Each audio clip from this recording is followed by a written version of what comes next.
خداوند یسوع مسیح کے خوبصورت اور جلالی نام میں آپ سبوں کی سلامتی ہو۔ خداوند کا شکر اور خداوند کی تعریف کرتے ہیں کہ ہم سبوں نے جی بھر کے زندہ خدا کی پرستش کی، اس کی ستائش کی، اس کے نام کو جلال دیا، اور وقت ہے کہ ہم زندہ خدا کے کلام کو اپنی رہنمائی کے لیے سنیں اور سیکھیں، تاکہ اس کے مطابق ہم اپنی زندگیوں کو ڈھال کر 30-60-100 گنا پھل لائیں اور خداوند کے نام کو اور اس کے کلام کو جلال دینے کا باعث بنیں۔ تو اس کے لیے ہم زندہ کلام میں سے یوحنا رسول کی معرفت لکھی گئی یسوع مسیح کی انجیل اور اس کا 20واں باب اور اس کی آیت نمبر 19 سے شروع کر کے آیت نمبر 23 تک اپنی رہنمائی کے لیے تلاوت کریں گے۔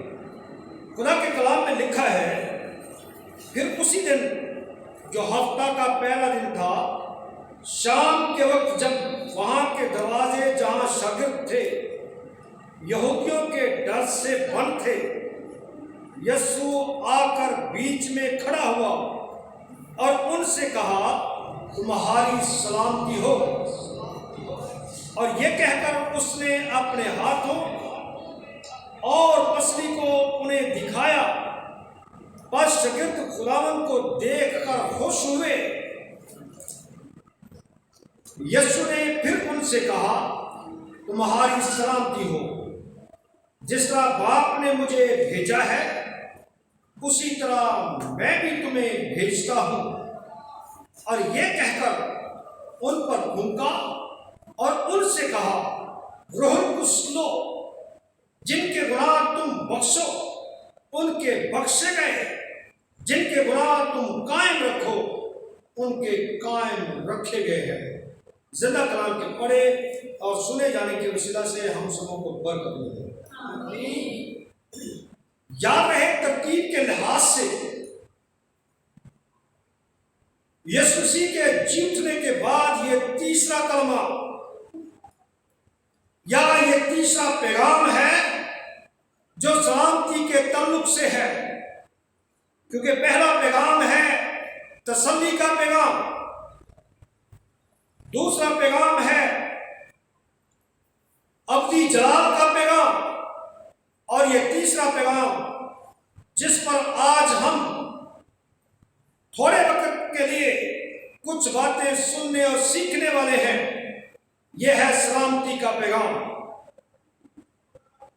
پڑھی گئی آیات مقدسہ میں یسوع مسیح کے جی اٹھنے کا واضح طور پر بیان موجود ہے، کیونکہ یسوع مسیح نے جی اٹھنے کے بعد سب سے پہلے اپنے آپ کو مریم مگدلینی پر ظاہر کیا، پھر جی اٹھنے کی خوشخبری مریم مگدلینی کے وسیلہ سے شاگردوں تک پہنچائی، اور پھر بذات خود شاگردوں کی جماعت پر اپنے آپ کو ظاہر کیا تاکہ ان کا ایمان مضبوط ہو اور وہ سنی سنائی باتوں تک محدود نہ رہے، بلکہ وہ زندہ ہونے کے، جی اٹھنے کے چشمدید گواہ ہوں، چشمدید گواہ بن کر اس دنیا کے اندر خوشخبری کو پھیلائیں، اس سلامتی کے پیغام کو پھیلائیں۔ اور یہ واقعہ کب وقوع میں آیا؟ ہفتے کے پہلے دن یعنی اتوار کی شام کو، جب سارے کے سارے شاگرد یہودیوں کے ڈر سے، خوف سے سہمے ہوئے دروازے بند کر کے اندر بیٹھے ہوئے تھے، اور یہ اتوار کی شام تھی، اور اتوار کے پہلے دن یسوع مسیح تیسری دفعہ اس کا ظہور ہوا۔ اور یاد رہے، اتوار کا دن بڑا خاص الخاص دن ہے، کیونکہ اتوار کے دن ہی کو خدائے عظیم نے تخلیق کائنات کا کام شروع کیا، اور پھر اتوار ہی کے دن کو یسوع مسیح مردوں میں سے زندہ ہوا۔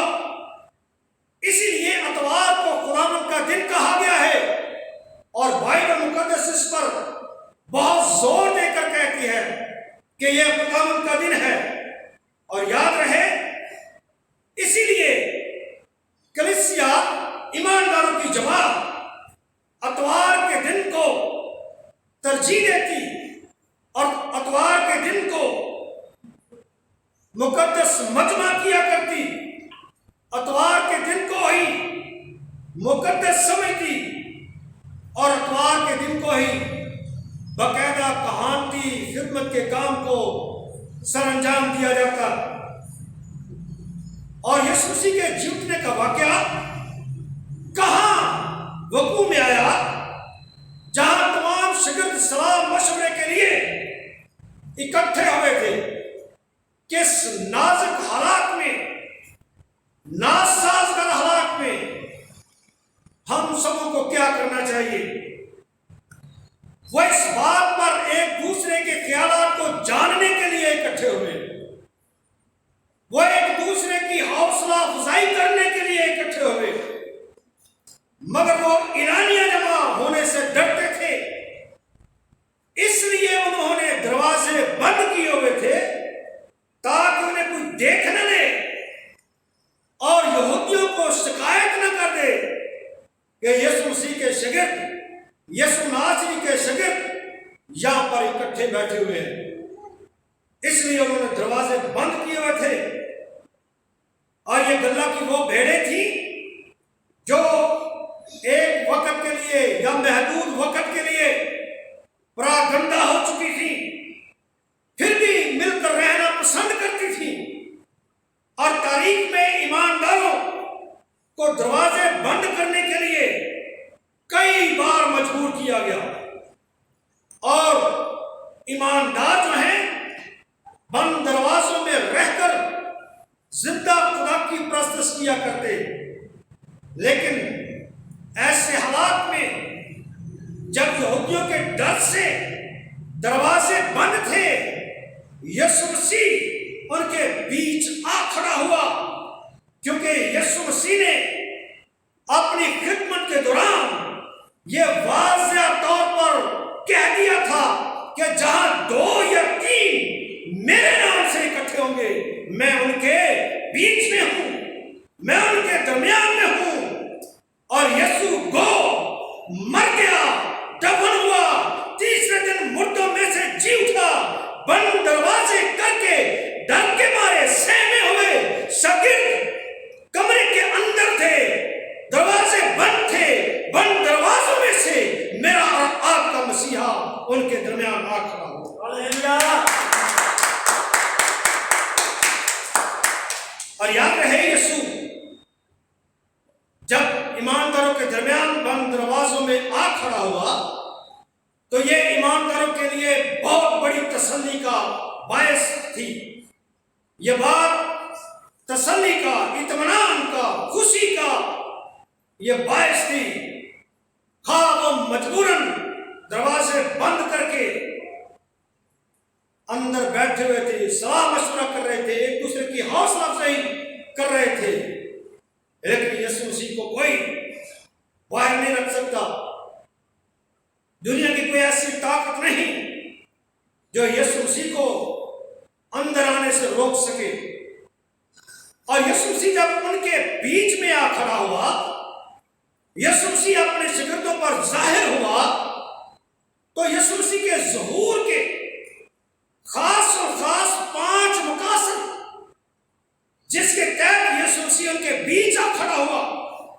اور سب سے پہلا مقصد یہ ظاہر کرنا تھا کہ جو ڈرے ہوئے ہیں، سہمے ہوئے ہیں، ان پر سلامتی بھیجنا، ان پر سلامتی کو ظاہر کرنا.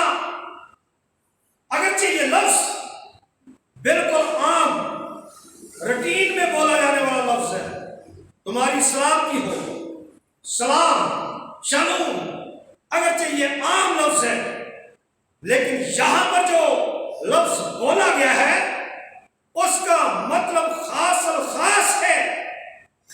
اس کا مطلب ہے تمہاری ہر لحاظ سے سلامتی ہو، ہر لحاظ سے تمہیں پورا اطمینان حاصل ہو، ہر لحاظ سے साथ सुलह हो, मतलब दुनिया के साथ ये तसल्ली, दुनिया के साथ ये इत्मीनान, दुनिया के साथ ये सलामती हो या ना हो, लेकिन ये सलामती हर हाल में तुम्हारे साथ हो, ये सुलह हर तरह के हालात में तुम्हारे साथ हो, ये इत्मीनान हर तरह के हालात में तुम्हारे साथ हो। और याद रहे, अगरचे शागिर्द उस उठे हुए तूफान से खौफजदा थे, मगर यीशु मसीह की वहां पर मौजूदगी उठे हुए तूफान को थमा देने की एक बहुत बड़ी वजह बन गई, क्योंकि यीशु मसीह ने उनकी जिंदगी में जो डर का, खौफ का, मौत का तूफान उठा हुआ था, सलामती का पैगाम देकर उनके डर को और खौफ को दूर कर दिया कि तुम्हारी सलामती हो। और वो खौफ, वो डर, वो घबराहट इस लफ्ज के वसीला से जाती रही कि तुम्हारी सलामती हो। और इसका दूसरा ज़हूर इस मकसद के तहत था कि यीशु मसीह तमाम सबूतों के साथ अपने शागिर्दों पर यह जाहिर करे कि मैं जी उठा हूं, सबूतों के साथ। इसीलिए यीशु मसीह ने अपने हाथों और पांव में जख्मों के निशान दिखाए ताकि कोई इस बात का इनकार न कर सके, उस पर यह बात रोजे रोशन की तरह अया हो जाए कि फी अल हकीकत यीशु मसीह मुर्दों में से जी उठा है। और यीशु मसीह निशान के साथ वहां पर जाहिर हुआ और निशानों के साथ ही आसमान पर उठाया गया, और उसी निशानों के साथ जो हाथों और पांव में है, उसी निशानों के साथ फिर वापस आएगा। और याद रहे, तीसरा मकसद यीशु मसीह के ज़हूर का कलीसिया के लोगों में, कलीसिया को कायम करने के लिए अपने नुमाइंदों की तकर्री करे, उन्हें मुकर्रर करे। इसलिए यीशु मसीह वहां पर आ खड़ा हुआ। यह तीसरा ज़हूर शागिर्दों की तकर्री के लिए था, ताकि उन्हें सलामती का पैगाम देकर दुनिया के अंदर भेजे, क्योंकि दुनिया डर में, खौफ में, घबराहट में मुब्तला है, और दुनिया के डर को, खौफ को दूर करने के लिए उन्हें भी सलामती का पैगाम पहुंचाया है। और यीशु मसीह ने फिर तकर्री से पहले सलाम को दोहराया और फिर कहा तुम्हारी सलामती हो। और याद रहे, पहला सलाम डर को, खौफ को दूर करने के लिए था, मगर दूसरा सलाम जो है वो खुशी और इत्मीनान, सुकून के लिए था, ताकि तहम्मुल के साथ वो यीशु मसीह की बात को सुन सके।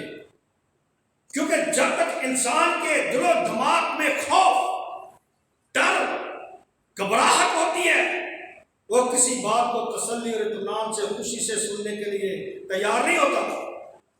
इसलिए यीशु मसीह ने सबसे पहले उनके डर को, खौफ को, उनकी घबराहट को दूर किया, और फिर उसके बाद एक और दफा उन पर सलामती भेजी।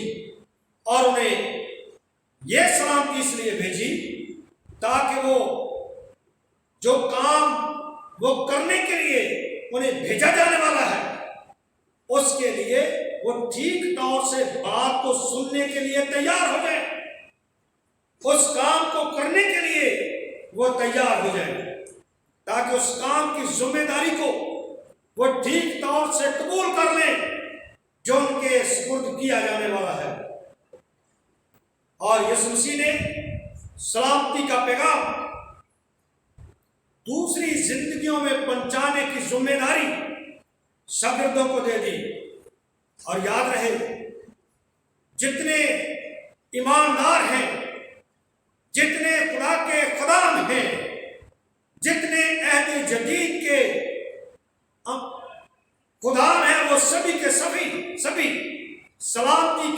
सफीर हैं, सलामती के एलची हैं, सलामती का पैगाम दूसरों तक पहुंचाने वाले हैं। इसलिए यीशु मसीह ने उनके डर को, खौफ को दूर करते हुए उनकी तकर्री की कि वो सलामती का पैगाम दूसरों तक पहुंचाएं। और यीशु मसीह ने तकर्री का इख्तियार कैसे दिया? यीशु मसीह ने कहा, जिस तरह आपने मुझे भेजा उसी तरह मैं भी तुम्हें भेजता हूं। यह तकर्री का इख्तियार, तकर्री के साथ इख्तियार खाली ऐसे ही नहीं भेज दिया, बल्कि पूरे इख्तियार के साथ, पूरी कुदरत के साथ यीशु मसीह ने सलामती के पैगाम को दुनिया में फैलाने के लिए शागिर्दों को इख्तियार बख्शा कि मैं तुम्हें उसी तरह भेजता हूं जिस तरह मैं भेजा गया था, जिस तरह बाप ने मुझे भेजा था, उसी तौर से, उसी तरीके से मैं भी तुम्हें दुनिया में भेजता हूं। इसलिए जो तुम्हें कबूल करेंगे वो मुझे कबूल करेंगे, जो तुम्हें रद्द करेंगे वो मुझे रद्द करेंगे। और नंबर 4, यीशु मसीह का ज़हूर इसलिए भी हुआ कि यीशु उन्हें रूह कुद्स कुदरत से मामूर कर दे। इसलिए यीशु मसीह ने उन पर रूह फूंका ताकि वो रूह कुद्स से भर जाए, रूह कुद्स कुदरत के वसीला से सलामती के पैगाम को दूसरों तक पहुंचा सके। और यह इसलिए भी था, यीशु ने इसलिए भी रूह कुद्स उन पर फूंका ताकि उन्हें इल्म हो जाए कि रूह कुद्स की कुव्वत का सचश्मा, रूहानी कुव्वत का सचश्मा जो है वो मेरा और आपका मसीहा है। रूह कुद्स की कुदरत उसी से जारी होती है। वही रूह कुद्स की कुदरत जो यीशु मसीह के साथ थी, वही रूह कुद्स की कुदरत रसूलों के साथ काम करती रही। और रूह कुद्स की कुदरत रसूलों के हाथ रखने से दूसरों की जिंदगियों में भी मुंतकिल होती रही। और यह सिलसिला आज तक भी जारी और सारी है। और रूह कुद्स इसलिए भी फूंका गया ताकि वो खौफ की बजाय दलेरी के साथ सलामती के पैगाम को दूसरों तक पहुंचाए। क्योंकि रूह कुद्स जो है वो खौफ और दहशत को दूर करता है। इसीलिए पौलुस रसूल कहता है कि हमें खौफ या दहशत की रूह नहीं मिली, बल्कि हमें दलेरी की रूह मिली है। दलेरी का रूह हम में फूंका गया। और यीशु मसीह ने यही किया। सलामती के पैगाम के साथ यीशु मसीह ने इख्तियार बख्शा, रूह कुद्स की कुव्वत बख्शी ताकि वो इख्तियार और रूह कुद्स की कुदरत के वसीला से सलामती का पैगाम दूसरी जिंदगियों तक पहुंचाए। और आखिरी बात, गुनाह माफ करने का इख्तियार देने के लिए यीशु मसीह का वहां पर जरूर हुआ। क्योंकि यीशु मसीह ने अपने शागिर्दों को यह इख्तियार देकर भेजा कि जिनके गुनाह तुम माफ करोगे उनके गुनाह बख्शेंगे, और जिनके गुनाह तुम कायम रखोगे उनके कायम रखेंगे। इस इख्तियार के साथ यीशु मसीह ने सलामती का पैगाम अपने शागिर्दों को देकर दुनिया में भेजा।